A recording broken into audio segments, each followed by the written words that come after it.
All right, we are now being joined by Jeremy Kennedy. Once again, we'll begin with a few questions from right here within the room. Go ahead, Nolan. Jeremy, congrats on the win, man. Thank you. Been a while since we saw you in the cage, so Yeah. I guess let's start with that. How nice was it to just get in there, compete, and get back to the way things were? Yeah, like that was kind of first and foremost. I worked on so much this year that I wanted to show it, but for one, Matt is a game opponent. You know, I've always been, since the beginning of my career, a path of least resistance. I feel like I could have outstruck him, and I was outstriking him, but why give him a puncher's chance, or why even make it that, like, I know if I turn the knob, which I have the capability of doing because I excel in other areas, that I can completely dominate. So why wouldn't I go that route? You know, I really wanted to finish, but getting those 3 rounds in was kind of crucial to me too, because a year, so I think 13, 14 months off, it does show. Like you can be in the gym and have hard training rounds, but nothing compares to somebody going 100% and essentially trying to like kill or be killed. You know, like in the gym, guys will give you positions, you'll give up your back, you'll work, you're not going 100%. But in the cage, everything is grip is 100%, you know, like everything's 100% effort. So it's a whole different game. And when we spoke before the fight, you told me you really liked the matchup. And I mean, if you go back and watch, you told me you're an MMA nerd. So yeah. If you go back and watch Matt's couple of UFC fights, it seemed like that was a problem that he had, was when people would take him down, he wasn't able to get back up. So was that really the game plan coming in here? You felt like you really had a big advantage there?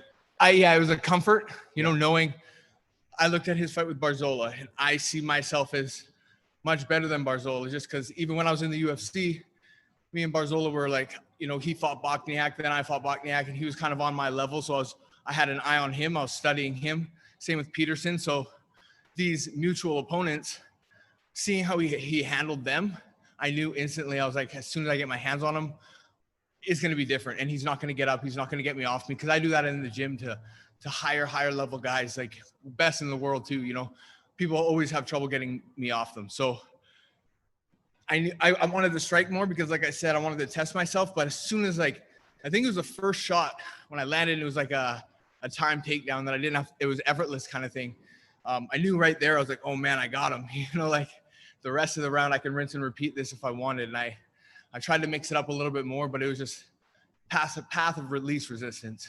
And, you know, that was, like you said, that was good matchmaking for your debut. But what do you think's next for you? I mean, they brought in a tough free agent to fight you. Yeah. Is there somebody on the roster now you're kind of looking for, or a level, a certain ranking or anything? Yeah, like I was going to not call anybody out, you know, because I'm a nerd though. Like I can name drop all day.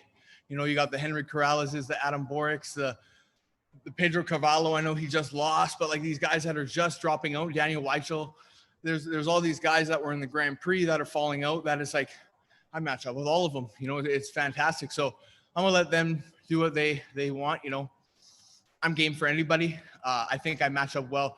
I'm one of those guys that I can come in right away and be a threat, or I can build. You know, like they've got a lot of guys. Sorry, I'm clammy here. JJ Wilson, who just fought. You know, like I know he doesn't have that many fights, but another game opponent. You know, like they've got so many guys from every spectrum that I'll let them do their work. Ali, he's a kind of the god of my MMA career. He looks over everything. He'll take care of me. He'll figure out what's next. He'll call me. He'll tell me, and I'll be there. Thanks, man. Thank you. All right, we'll take a few more from our media joining us virtually tonight. Jay. Hey, thanks very much. Jeremy, congrats on the win. You just talked about names. I'm curious about timeframes, because when you go back to Canada, you've got a quarantine to go through, and I imagine being recently married, you want some time with the wife. But would you be up for a short turnaround, or is 2021 more realistic? 2021 is probably more realistic. I came down to Vegas, not leaving until I got a fight. You know, I've been training in hard training camps in September. So I'm so excited to go home and see my dogs. I haven't seen them in 3 months. Haven't seen my actual house. We just newly married for 3 weeks and I took off. So I'm really looking forward to going home. I'm looking forward to a 2-week quarantine, Christmas, decorating my house, you know, doing the whole thing. And I'll be itching to come back to Vegas come January. I guarantee it. So hopefully I'm looking for a February kind of thing. But as for December, before the end of the year, it doesn't look likely to me. Fair enough. And you mentioned the Grand Prix there earlier, and you were in a featherweight tournament in your last promotion. Obviously, the timing here doesn't work out, but is that something you'd be down to do again in future? And who do you see winning Bellator's Grand Prix? Yeah, I like the tournament style. I like it in the sense of for a contender status too. You know, the $1 million is $1 million, but I really like how it kind of weeds out the pecking order. You know, as farther you go on, kind of separates you from the rest of the pack. And that's where, you know, DC and AJ are at right now. And then Pitbull and Sanchez on the other side, like they've had to beat really good guys to get there. You know, Darrion's beat, you know, Borix and Corrales. Like that's a roster on its own. You know, AJ, same thing with Georgie and I think it was Campos or someone, you know, again, just I like that style, you know, and it keeps the audience intrigued, you know, it follows along. So I'm definitely in for a tournament. After this thing dust settles, I think we're going to see AJ against Pitbull, you know, later on next year. And I don't know who wins that one. Keith?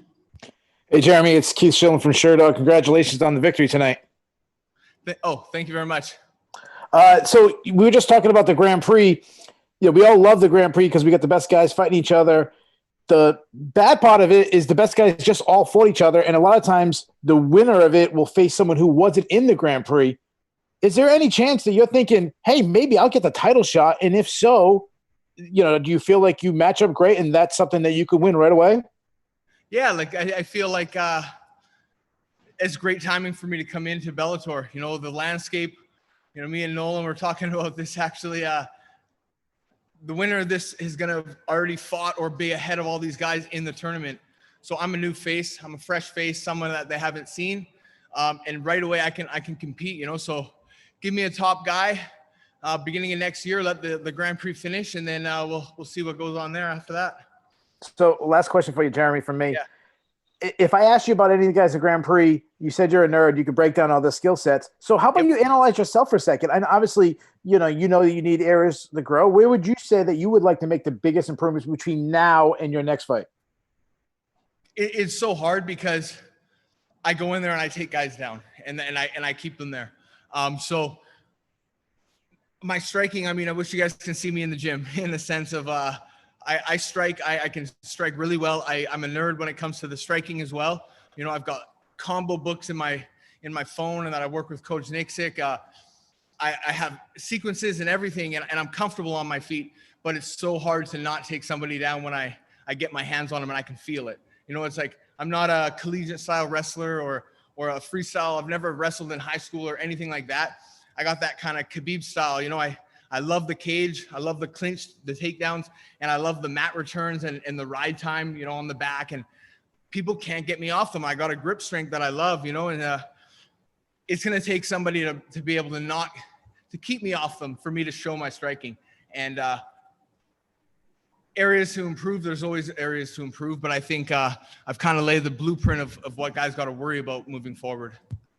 We have time for a couple more here. Santiago. Hi, Jeremy. Congratulations on an extremely dominant performance. Thank you. Your corner got some camera time during the broadcast, and on TV, we could see you react immediately when your coach told you something to do. How important is your corner for you during a fight? Very important. You know, it's comfortability.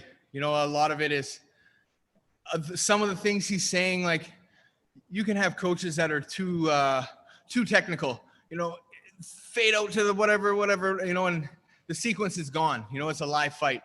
But having somebody that I'm in the gym with, I've been with Eric Nixick, Coach Nixick, for day in, day out for, you know, 3 months. Sparring, he watches my rounds. We hit pads together. He watches my grappling rounds. So he just knows me. He knows what I need to hear. He knows what I love to do. He knows my style. So when he sees me doing things that aren't necessarily his specialty or anything like that, he just knows to remind me of certain things. Slow down or move this way or touch this part, touch this body or move this leg or whatever, just small little key things. And it kind of brings me right back. You know, I'm in Extreme Couture. It's 3:30 on a Tuesday. I'm sparring my teammate. I'm in top half guard and I'm starting to let it slip my position away. And, you know, he's reminding me right away. And there's no difference here. You know, it's kind of funny, but I love this new era. You know, I was instantly comfortable. I walked into the cage. I looked around. I just saw Bellator staff everywhere. I was like, you know what? This is just another day. I get to compete. This is what I do. I'm sleeping, you know, 2 minutes up the escalator. I just come down, clock in, do my job, and I'm going back to my wife right after this. So it's pretty cool. And then last thing for me, it's been a while since Bellator has put up an event in Canada. The last time was in 2014. How much would it mean to you if Bellator would return to your home country next year for a big event? Let's do it. Come on. I mean, coronavirus has kind of messed that up, especially in Canada. The commissions are not having any kind of, it's a tough time to be a Canadian regional fighter. I feel for those guys. You know, there's no shows going on. It's kind of a dead land out there right now, but they're all grinding, they're all training, and Bellator signed a lot of good Canadians. Lance's fight, Gibson Jr. fell out, unfortunately. We got Julia Budd. They signed a few other BC guys. We got Josh Hill. Like, there's a lot of Canadian talent. So let's do a show, man. Anywhere. I would love to go represent in Canada. Last one, Dunna. Hey, Jeremy, if Rich or Scott or whoever at Bellator were to hand you the book and say, book yourself your 2021, how many fights are you doing? Who are you looking to get in there with? Like, you've been out for so long. Are you looking to stay active 3-4 times next year? Yeah, you know, I'm really looking forward to just going home. You know, I'm going to be home tomorrow. Typically, whenever I fight, me and the wife stay for a few days afterwards. But I'm on the first flight out tomorrow morning. I haven't seen my dogs, like I said. I'm excited to go home, spend time with my family on Christmas, and then I would love to be able to fight, you know, mid-February, again in the summer, then again, you know, this time next year, September, October, and then even a December thing. You know, ideally 3 fights next year would be perfect. Last one from me. I wanted to ask a little bit about, you talked about your corner just there. You mentioned, I mean, they seemed almost pissed off with you towards the end, right? Because it seemed like they were so desperate for you to get that finish in the last 30 seconds. Talk to me about what was going on there. Yeah, it's frustrating. You know, he knows how badly I wanted to finish, and I almost had it. I know one time in the second round, he kind of crumbled a few times, but he's a gamer. You know, he's been finished how many times in 30-something fights, you know. And then in that third round, you know, my grip was kind of burning a bit. He was tucking his head, so I didn't want to hit the back of his head. The ref was on me on, you know, don't get crazy. Don't start, you know, spazzing out and hitting the back of the head. And that's the last thing I want to do is get a foul, you know, 30 seconds left. So I was really trying to pick my shots. He was really, really warning me about touching the ear. I was landing those elbows. I mean, it was close to getting stopped a few times, but I said in a lot of interviews leading up, a TKO, a submission, a 30-26 domination, I'll be happy with anything. And 2 of those judges had it 30-26, so I can't complain. All right. Thanks for the time, Jeremy. Congrats on the win. Thank you, guys.